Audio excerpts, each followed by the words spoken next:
going to regret this. Welcome to the Nerd Party.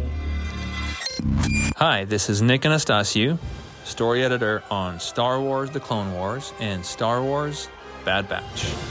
And you are listening to Aggressive Negotiations. Indeed, welcome to Aggressive Negotiations, your Star Wars podcast, here on the Nerd Party Network that explores all of the different aspects, angles, facets, and every other way you want to say it about the deep, deep dive topics of Star Wars.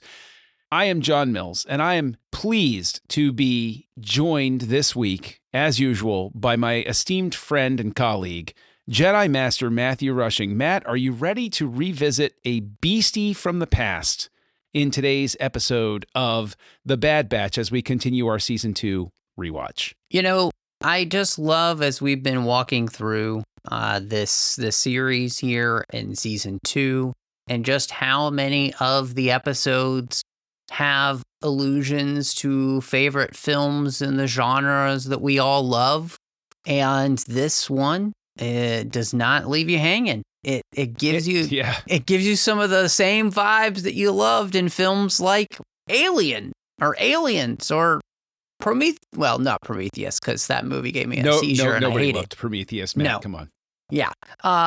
Alien Covenant, better.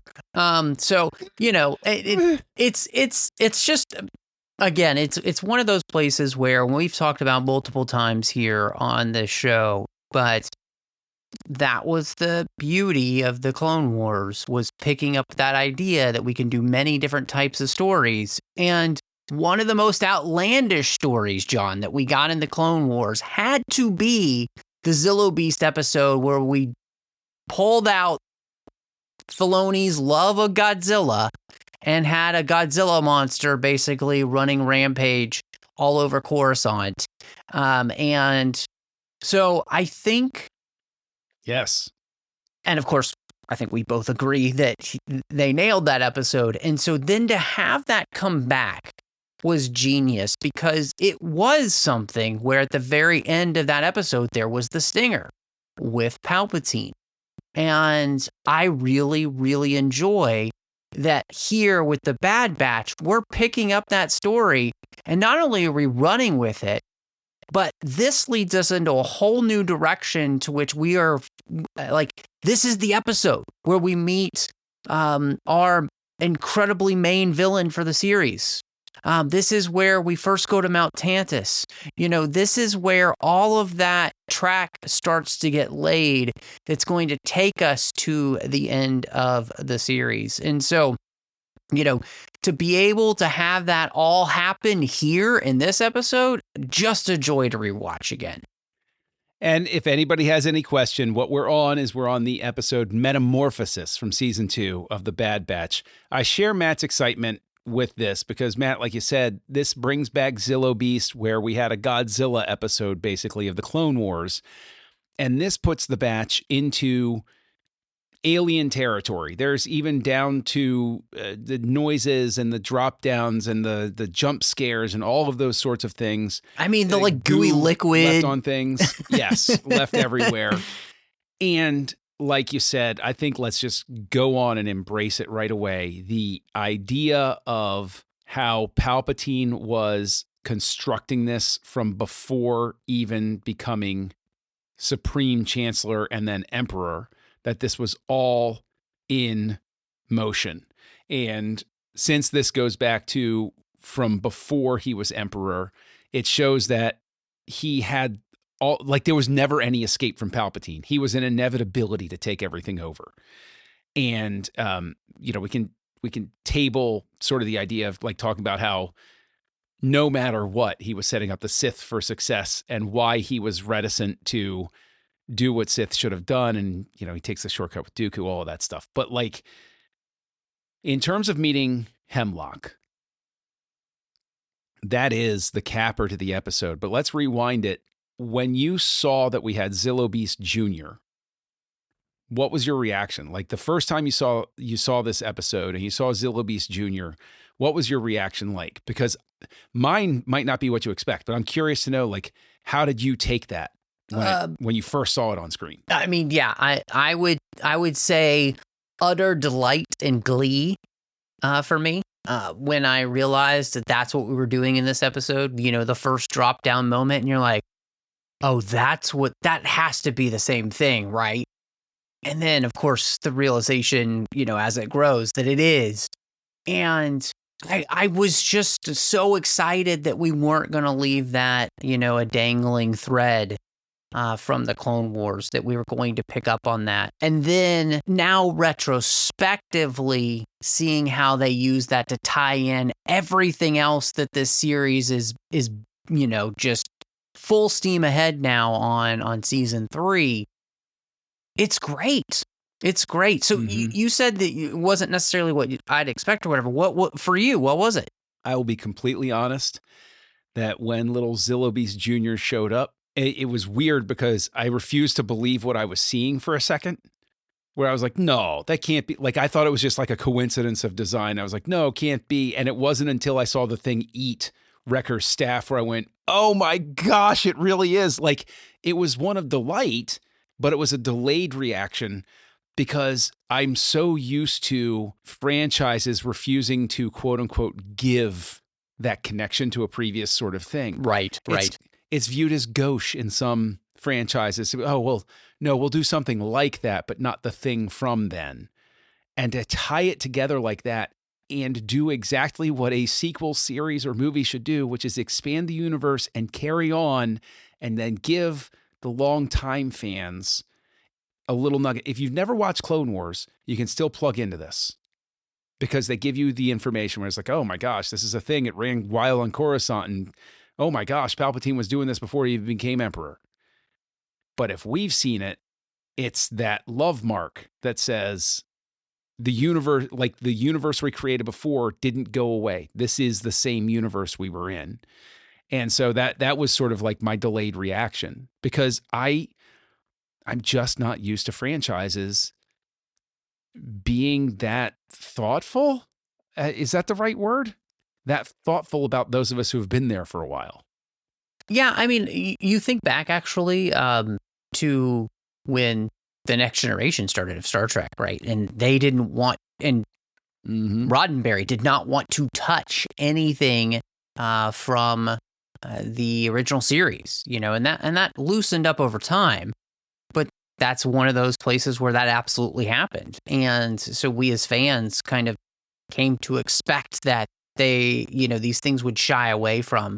And I think that's the beauty of Star Wars in general, is that George was never afraid to have these things connect. In fact, that's what it was all about, because it was one interconnected story. And I think, you know, Filoni absolutely learned that when you can bring in something that has already been utilized or used or hinted at, go ahead and do that, because it's okay. It's okay to do that. And it makes for a much more fun story to be able to watch, you know? And Absolutely. I mean, but I think that's the thing that also makes this episode so interesting, because, you know, it picks up where we left off basically from the last episode, where they've escaped that planet. And now the repercussions with Sid are happening. You can see that it has progressed, that not only are we not trusting Sid, but we're trying to find a way to escape under Sid's thumb now.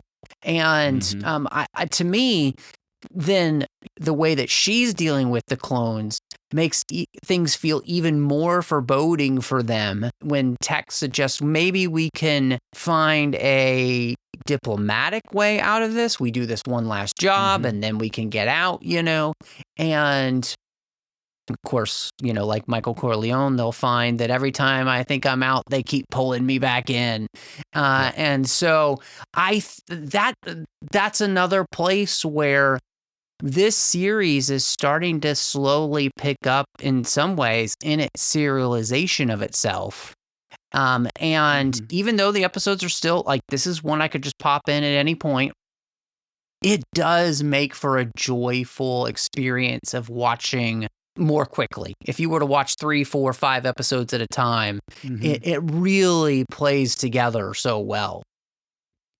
Well, I would say that I'm glad you point out the Sid thing because Rhea Perlman's vocal performance here, or how she's directed, how she performs it, there's a more sinister edge to Sid's moment here. There really is. Like she suddenly seems a little more, and I think that there's even some careful choices with camera positioning and also her eyes and her body movements. Really, all of a sudden, Sid is no longer this sort of quasi-comical, low-level crime boss, or not even crime boss, but like low-level thug sort of thing.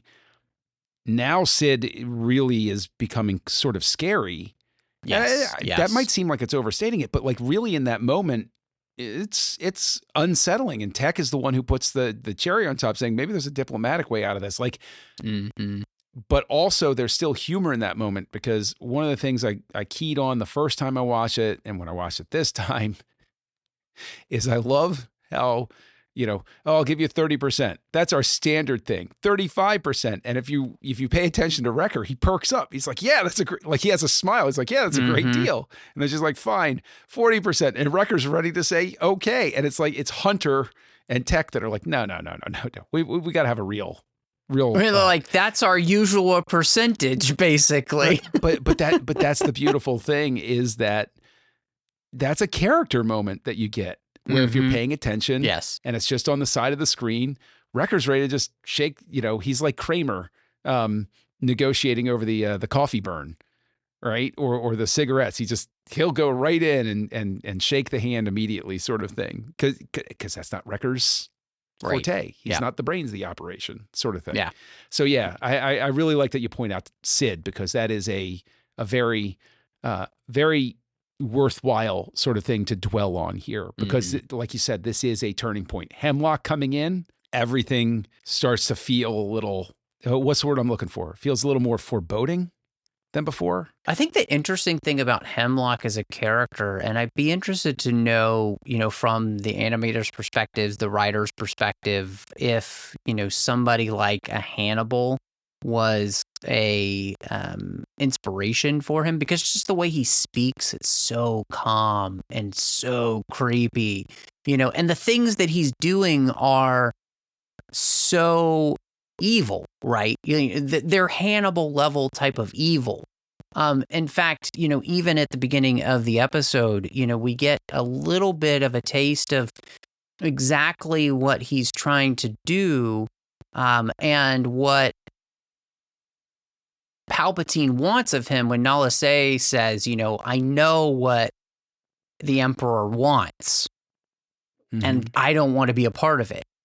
And you start to get this subtle picture of, and of course, by the end of the episode, when they say the best way to control Nala Se is with the young girl, and it's like, oh, okay, somehow she means something to all this. So yeah, them bringing in Hemlock lets you know that everything in this series is changing. Again, we've talked about that a bunch in this season, but this season is continually kind of slowly sliding into a different level of hell for these characters. And I really appreciate, again, by bringing him in, you ramp everything up. You not only ramp everything up for the batch, but you ramp everything up for the galaxy itself and what the Empire is doing behind the scenes. Well, there's also, I think, with Hemlock, he's a less honorable Thrawn, if that makes sense. Yeah, I can see that. Yep. Thrawn is evil. Thrawn's a bad guy. But I can respect him. I don't agree with him and how he gets to certain things, but I'm like, okay, I can sort of figure out how Thrawn is coming at things. Hemlock's unsettling because his delivery is similar to Thrawn's, but there's something, and I'll give the animators, I'll give the editors, everything, the credit for the way they light his eyes, the way that they make him look very like the way that they did with the Emperor, to evoke the old school, film noir the light highlights my eyes sort of thing. So the rest of my face is shadowy. It's very unsettling to look at. But he has this menace about him that maybe it's my old school fanboy sort of thing, that Thrawn never strikes me as menacing in this same way, mainly because I think he's a delight. Like I don't root for Thrawn, but at the same time, Thrawn gives me that sort of like little jolt, whereas Hemlock is, like you said, that's that Hannibal Lecter type of character where it's like, I don't want to spend a lot of time with this guy. He's kind of freaking me out here. Well, I think it's because Thrawn is after something, right? He is after something that means something to him.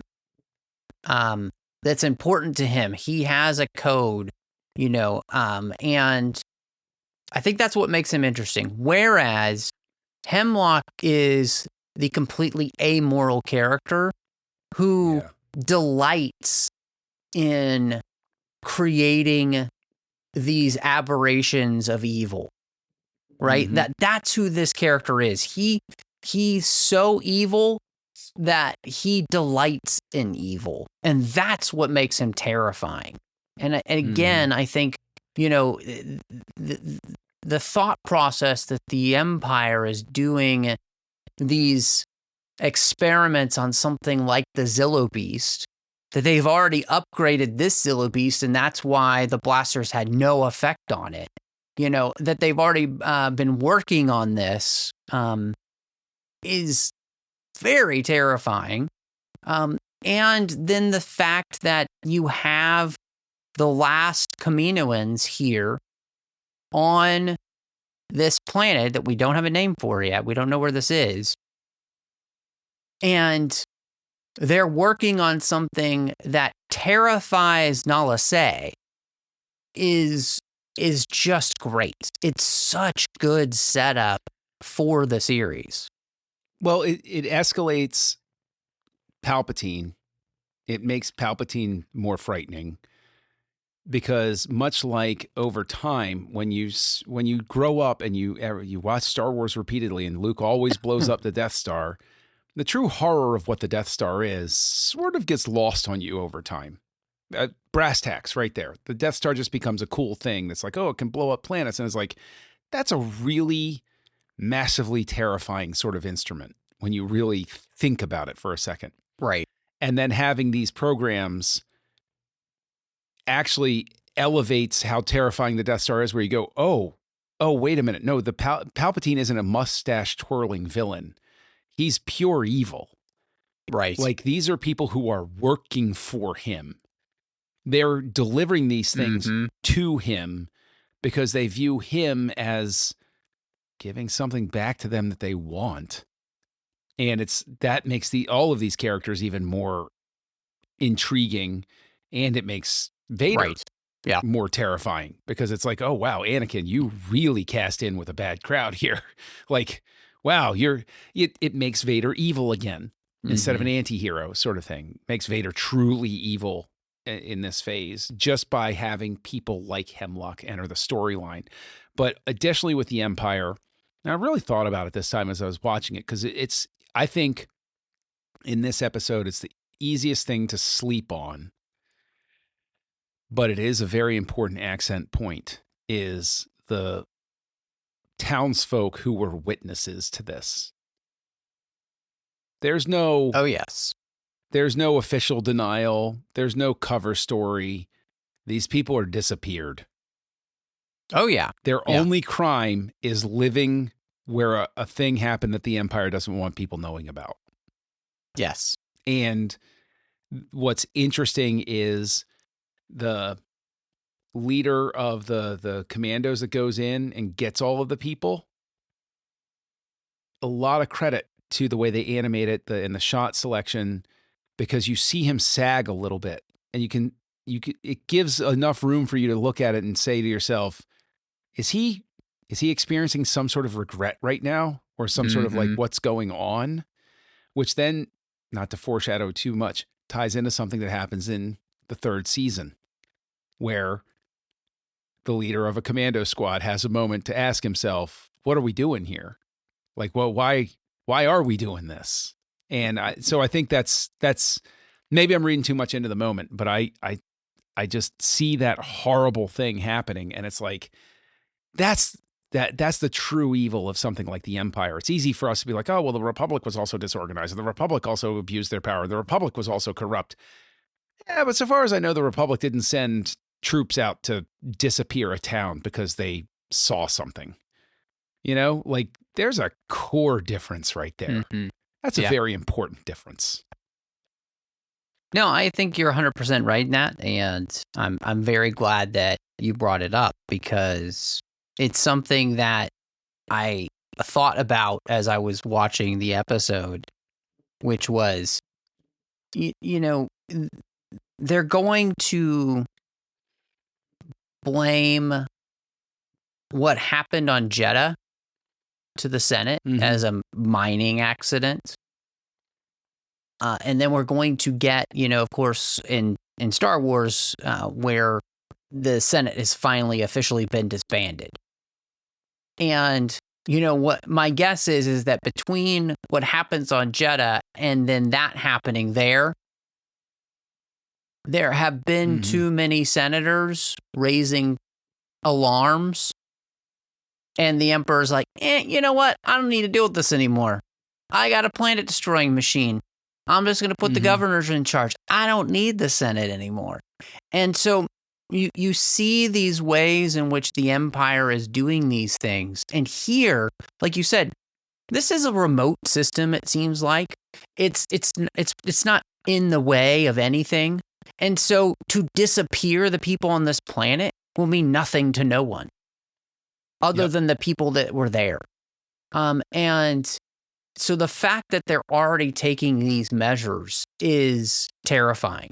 It's the same kind of thing where, there was the mining accident that happened on Andor's planet that he was originally from, Canary, and it destroyed the entire planet. Like, it ruined it for life. And so, and nobody cared. And so this is just one more place where the insidious nature of the Empire is creeping in slowly but surely everywhere. And all of these episodes in this season have really been about building to that, right? To getting us to a place where are good people going to do nothing? Or are they going to do something? Yeah, it's actually it's interesting too in the sense that this is where Bad Batch continues to set itself apart. It would be too easy for a show like this simply to say, it's the A-Team but with clones, and we'll just tell a different story every week. Instead, this show has the courage to start stitching things together and say, no, you know what? We're part of a larger whole. And what it reminds me of, in all honesty, is sort of what happened with Rebels. Only there seems to be a little more intent from the outset with the Bad Batch. Almost like, everybody